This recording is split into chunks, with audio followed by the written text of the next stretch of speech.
We have nothing. What are we talking about today, CJ?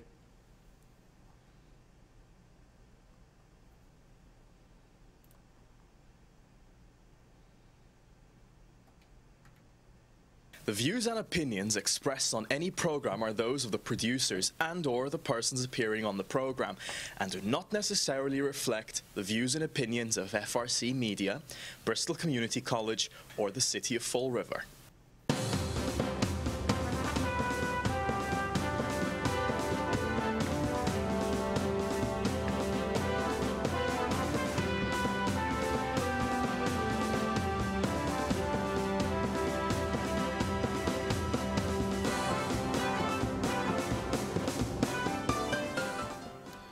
Well, hello. Welcome to Spindle City Straight Talk. I'm Chip. And I'm CJ. And it's Friday. And it's the days after the flood. The flood. The flood. The flood with no comment from the administration yet, and looks like he's in hiding. They're all getting their stories together. I guess so. How much public relations we can use to say, see why we need a new high school? Because the new high school's pipes are blowing up, and you know, water's flying out the door, and you know, and the place looks like an airport. And what else? What other kind of con job can we use to get the people to go into about $1 billion in debt in this city with this one? So. Well, you know, it's interesting because they said that the air is clear for school to resume today, and school has resumed at Durfee today, but mold growth isn't going to happen in 1 or 2 days. It's going to take a few days for that to happen, probably a little more than, even more than a few days. It's going to be, you know, it's going to be an amount of time that's necessary. But it's neither here nor there. Well, don't worry, they're planning on bulldozing the school anyway. That's the way they're going to get rid of the mold. So yeah, exactly. You know, they're going to just, you know, we'll get rid of the mold. We'll just build a new school. Yeah. Well, you know, what's interesting is the conspiracy theories have already come out. You know, that, oh, this is a con job. Right, the day after the city council vote, all of a sudden, a sprinkler main breaks, and you know, somebody went in there and broke it. And, you know, I don't believe somebody went in there and broke the sprinkler main. But no, again, unless, you know, I mean, it's not a commercial, but I've seen sprinkler mains. Well, it wasn't a main. I think it was a standpipe. That's the other thing. We don't have the full story on this thing. We're you know, unfortunately, we're kind of like going on what's been reported even on the news media, which really isn't a definitive thing. For, you know, I mean, obviously, there is a difference between a standpipe and a, you know, it's used for a different purpose, part of the system, fire protection system. It's not the same as a sprinkler pipe. A standpipe is different, and you know, we don't have the full story on this thing. And you know, the only thing is what they're doing is they're focusing on the fact that, you know, we have a flood, and look at the school. It's old, now it's always old age, old age, old age. As a matter of fact, I sent you the National Fire Protection Association, yes, I read part that. of some of the standards on sprinklers. And the problem is, let's get down to the bottom line. Why did this happen? The reason that everything happens in this city, has there been proper maintenance on that sprinkler system? You saw the standard. They're supposed to get flow tests. You know, and if there are pipes that, you know, have been compromised, they're supposed to replace them. You need, you know, we have a maintenance budget. We have maintenance. They're supposed to do this, comply to this standard anyway. They do in the mills. You know, they shut down. You know, they take the lines. They take the box off lines a lot while they're conducting a flow test. And you know, but it's about maintenance. It's just like equipment. You know, if you don't put oil in your car and 3 years later the engine blows up and you go, wow, why did my engine blow up? Oh, I never put any oil in it. That's right. The engine needs oil, so I'll buy a new car. Well, we don't have that luxury. The city does, because what they do is they put us in debt, our children in debt, our grandchildren in debt, and our great-grandchildren, and then our great-great-great-great, because we know that if we take a 30-year, nearly $300 million loan, that they'll never pay it off. They'll just keep rebonding it, because this city never has enough money to pay off anything. They've said it in front of the council. We pay the interest We've only got $10 million earmarked to pay things. Well, you know, it's like having your credit cards and saying, well, I got enough to pay the minimum payment, but I'm going to keep jacking up. I'm going to max out all my credit cards and just keep getting more. Well, guess what? We can't do that because they'll stop issuing us credit cards. But the government can. They just can get deeper and deeper in debt. Let's do the numbers, CJ. Let's do the numbers. We all said, you know, follow the money. About 5 years ago, probably 5, because Sean Kadim at that time was the city administrator. I attended a meeting in Boston that was attended by our state delegation, our state senator, and the late Senator Kenny Donnelly, who was also a firefighter, who I knew from when he was in the Union, who drafted a bill, and we were talking about a Blue Cross issue that the city had, and they were trying to misinterpret the law as usual. And former city councilor and mayoral candidate Linda Pereira was at that meeting, and I'm sure she'll confirm it. And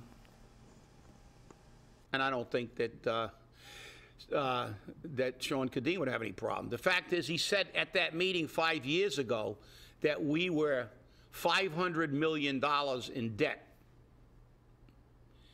So that was 5 years ago. Now, since then, we've made numerous bonds, and some of them large. Now, CJ, you back mic'd up there? Okay. Yes, I am. All right.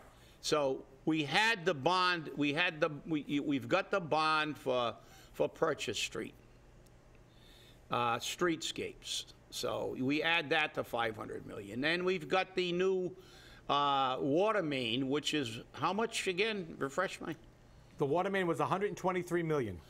123 million added to, and that's the other one's about 23 million. So let's just round it off to 150 million, add it to 500 million. That's 650 million.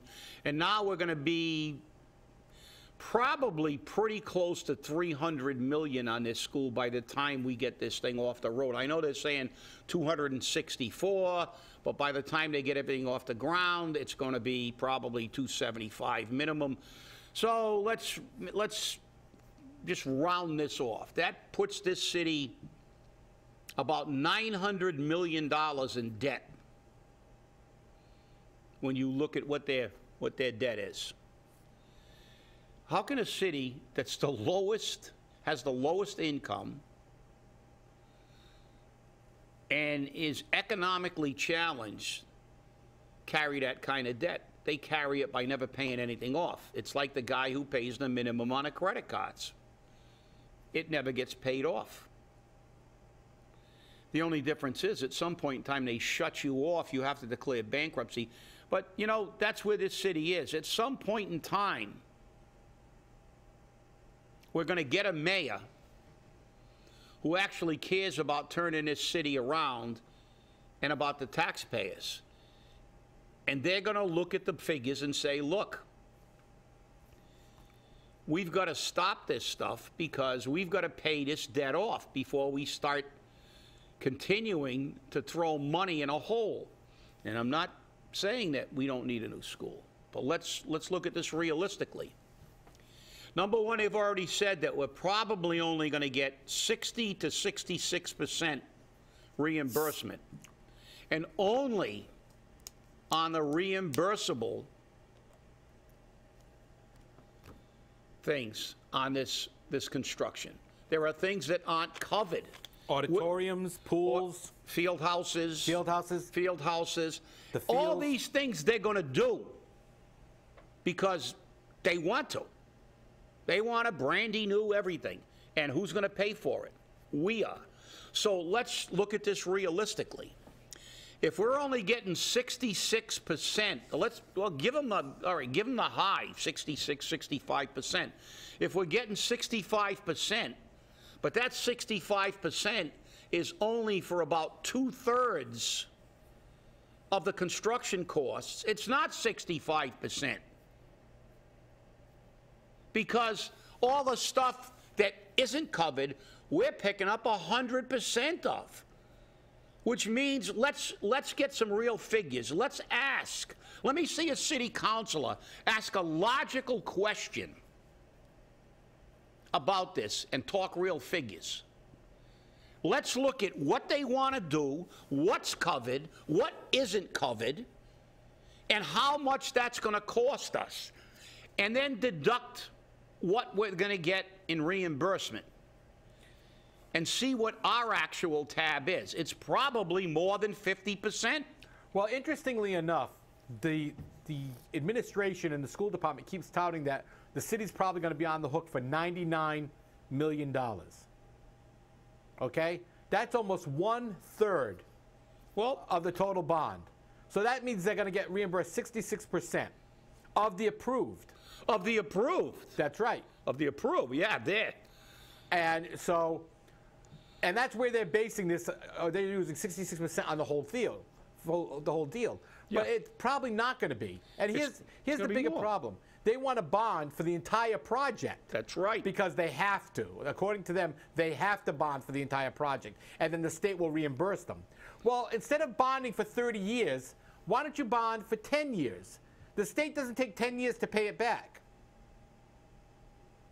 And that way we can pay that off in 10 years.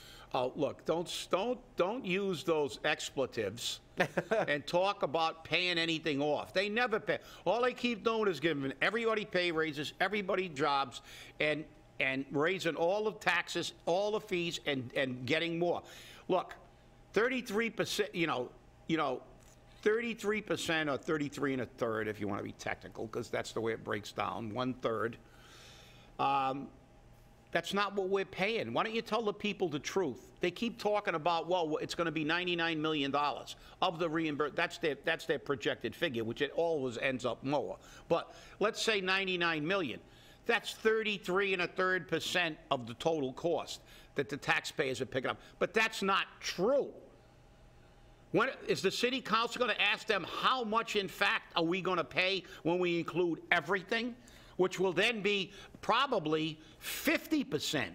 And the last time I checked, 50 cents was more than 33 cents. Yeah, and the thing is that a couple of the city councilors did ask for numbers. Oh, numbers. But they didn't ask for the breakdown. They just want numbers. And the thing is that the city said, we can't give them to you until the 24th. How convenient that you can't give it to them until after the second city council meeting. But you want us to approve to send this to ballot without having any numbers. Blank checkbook. Yeah. And then they say, oh, well, the city's not going to bond any money that they don't have to bond. Well, you know, and that's the thing. And then the other thing is why, you know, we're going to look at this and then we're going to use all these totally unrelated things like a broken pipe, whether it was a standpipe or sprinkler pipe, but nobody ever asks questions about it. Now, we've been talking endlessly about the fact of lack of maintenance throughout this city, whether it's vehicles, whether it's buildings, regardless of what it is. We're talking about lack of maintenance that we pay for, the taxpayer. They don't maintain anything. They have a maintenance budget. They have a guy making 6 figures that's in charge of building and grounds in the school department. They got somebody that's in charge of buildings in the DCM. That's what the DCM's purview is according to city ordinance. They are, in fact, responsible to maintain city buildings. And you've got another one getting paid to do the same job for school buildings, even though the ordinance doesn't say except school buildings. It says all buildings in the city of Fall River shall be maintained. But now, no maintenance. Nobody ever asked the question. So are we gonna find out how much maintenance was done on this fire protection system? Then I heard that the annunciator panel wasn't up to code. Why not? You have the children of the city of Fall River in this building. You're going to tell me you couldn't upgrade the system? Although that system does show an area, because that's what an annunciator panel does. It doesn't give you an exact location, but it gives you a zone and, you know, to go to. And then the other thing is, was that sprinkler system flow tested in compliance with the standard? Was the maintenance done? Did they do everything that's in compliance to comply? Is the fire protection system, the fire alarm, is that up to standard? That's a school with thousands of children in it. And then again, the shutoff. Nobody knew what the shutoff was. Why don't you shut the main off, the outside screw and yoke valve? The OS&Y valve shuts all the water off to the fire protection system. Nobody could find it. I don't know why. They have diagrams of the entire layout, including those things. Well, they're supposed to. They did. So these questions aren't asked. Why, you know, where was the maintenance? Why did a pipe break? If you're in a building and you got a 100-year-old gas pipe that's all rusted and rotted and it goes, you're probably going to, you know, go, well, oh well, my house blew up, but I didn't want to spend the money. These are public buildings. We pay our taxes for public safety and safety for the children in a school. Fire protection systems are critical, you know, especially in a school. And, you know, but questions are never asked. The response is always, oh, it was old, it's fallen apart. So give me your money. We'll just take more money out of you to build a new one, and we'll forget about how we got here. And that's the key. If you don't learn from history, you're doomed to repeat it. How many buildings have fallen in disrepair? How many problems have we had with equipment, buildings in this city because we don't keep things, we buy them, we let them go completely into the crapper, and then we just take the taxpayer's checkbook and write another check and buy a whole new fleet, get a whole new school. Should that school have lasted a little longer if we kept it up? You're damn right it would have. You're not going to convince me that people are not doing their job as far as maintenance is concerned. You mean to tell me somebody from the school department, you're going to tell me somebody from the school department couldn't go in front of the city council and say they had to upgrade their fire alarm system, and they were going to say no? I doubt it. It's a public safety issue. They can't say no to things like that. No, they never say no because the politicians are busy spending their money everywhere else. Because they know that when the building falls apart, they'll get up and talk about it. As we said, oh, it looks like an airport. Well, when it was built 40 years ago, that was a fairly well-accepted, oh, look at this school. It's kind of an indoor campus kind of school. It's a large school. Oh, now it looks like an airport. Like I said on the other show, it's like making fun of a Model T Ford when you're standing next to a 500-horsepower Challenger. Oh, look at that piece of garbage. You know, the top end on that thing is like 20 miles an hour. This thing can go 240. Well, no kidding. It's 2018, not 1900. You know, nobody condemned that school. Nobody called it an airport. And the people who worked on it did the best they could, and they built the best school they could.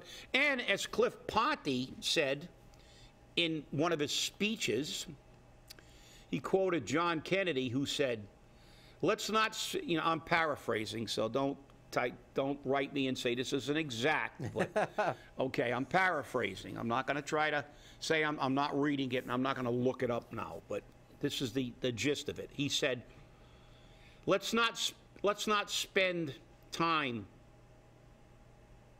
blaming the past. Let's seize our future and and move forward. So in other words, stop, and I said it because it irritates me. Mayors, city councils voted on that school, and you're saying that they built a crappy, they built something that was horrible, and when it was built, it was fine. As a matter of fact, I heard the same kind of rhetoric then. Oh, this is the jewel of the state. Look at this huge, big school and beautiful school and blah, blah, blah. And now, look, it's passé. And that's what happens sometimes to buildings. So, you know, but the end result is always the same. The taxpayer gets hammered again. And remember, we just did the general math. We're looking at almost this, and I want to vote for education, but I don't want to pay for, you know, if we've got to pay 100% of the field house, they're using the field house now. Maybe it should wait.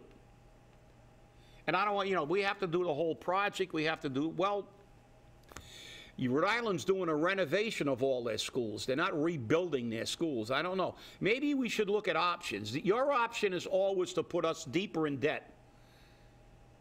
We're still paying bills from 25 years ago. Now, you're going to put a bill on me that my children are going to pay, my grandchildren are going to pay, and my great-great-great-grandchildren are going to pay. And that's just not in the best interest of the people. And all the while, you're going to continue to raise taxes for people who just flat can't afford it. And that Proposition 2 override is just that, people. It's not a debt exclusion. So that's another problem. CJ, you're pondering there. I'm listening to you because you're making some very good points. And again, you mentioned the fact that they have diagrams of where all these things are, where the OS&Y valve is, where the shutoffs are. And according to the reports provided by the fire department and the school department, the box alarm went out at 3 a.m. They could not find the leak, quote unquote, could not find the leak until 40 minutes later. And then it took them another 20 minutes to find the shutoff. That's an hour. And you wonder why there's 50,000 gallons of water there? Now, this is why conspiracy theories start getting generated. Okay, let me make a very simple point. I went through a lot of leaks in my time too, but the fact is, let's use your house for an example. If you had a leak in your house and your house was, you know, you had water pouring in, destroying your house, what would you go looking for the leak where the leak was first, or would you try to find a shutoff? Number one, I know where my shutoff is. I know where my shutoff is. I know, you know exactly. But technically, what would you do first? Shut the water off. Yeah. Right? Shut that. So number one, you know, there's a problem with the way the thing was handled. The way that's written up, there's a problem. It's not the competent way to do things. Number one, if you have a leak, the first thing you got to do is shut the water off. Just like if you have a gas leak, what's the first thing you do? Shut the gas off. You don't go look for which pipe is leaking. First, you got to shut the flow of gas because the house will blow up. So if you got a water leak, you should be looking for the shut off right out of the get-go. Now, if you're telling me that the custodians in that building, number one, who have been working there for some of them for decades, number one, have not been trained and don't know where, number one, you could say, okay, you get there, you got a water leak. Now, you're not sure if it's in a fire, if it's in a sprinkler system or the regular water system, which technically you shouldn't. If you were going to assume, you don't make assumptions, but you take what you've got. If the box came in, you're going to probably figure the water's flowing from part of the fire protection system, because that's what sent the box in. So you got to cover it. But you're going to tell me that the maintenance personnel who work in that building do not know where the main shutoff is for both of those systems, the water system and the fire protection system. Now, if that's the case, there's something wrong. Because I'll tell you what, if you don't know where the water shut off and the gas meter is in your house, there's something wrong with you. There's something wrong. Because you can lose your house. And you're going to tell me that a building that houses thousands of children, you have people in there who don't know where the main shutoff is, and their first reaction is to look for the leak rather than shut the water off. That makes absolutely no sense. No sense. And if they can sell you that, I got a bridge and a couple of mountains in Florida that I can sell you. Give me a call. Because if they can sell you that, I got some stuff I can sell you.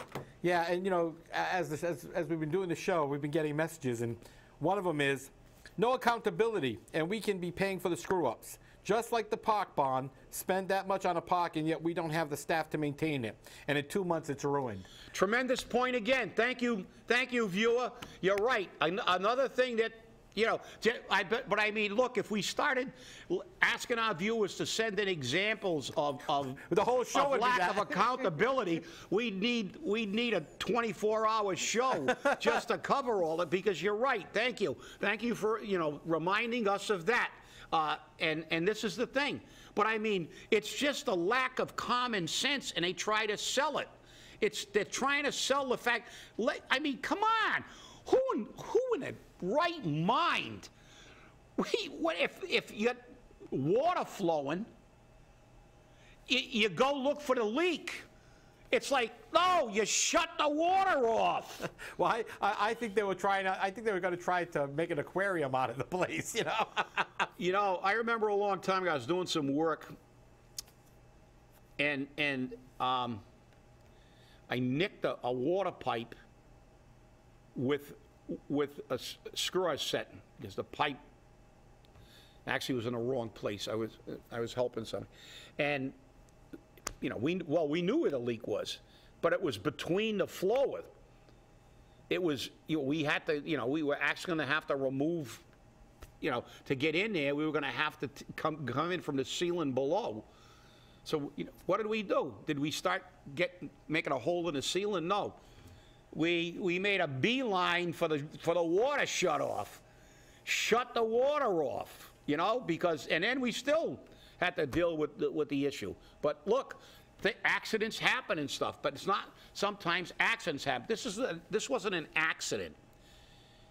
It's not an accident when something fails that has a national standard on how to maintain it. So if just like our school, what did Kenny Pacheco say? Oh, schools normally last about 60 years, 50, 60 years. Ours lasted 40. Nobody's saying why ours only lasted 40. No. Nobody cares. Oh, well, ours only lasted 40.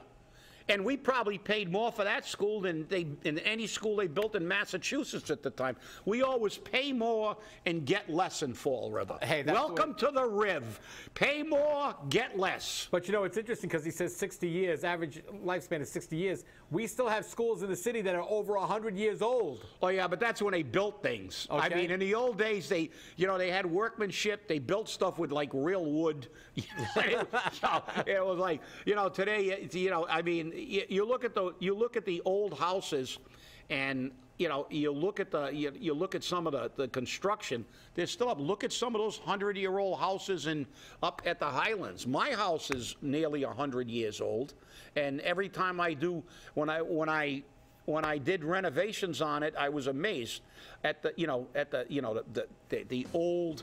You got a full 2x4. In those old houses. Right. Difference. But accountability. Come on, council. Ask the right questions. Remember, voters, I want to vote for education, but I'm not going to vote to waste money. I agree. There will be no show on Monday because it's Martin Luther King Day. Here at BCC, there is a free breakfast lecture series at 8:30 in the morning on Monday. Hopefully, we'll see you there. Have a great weekend, and hopefully the rain washes away all this snow. Stay angry, people.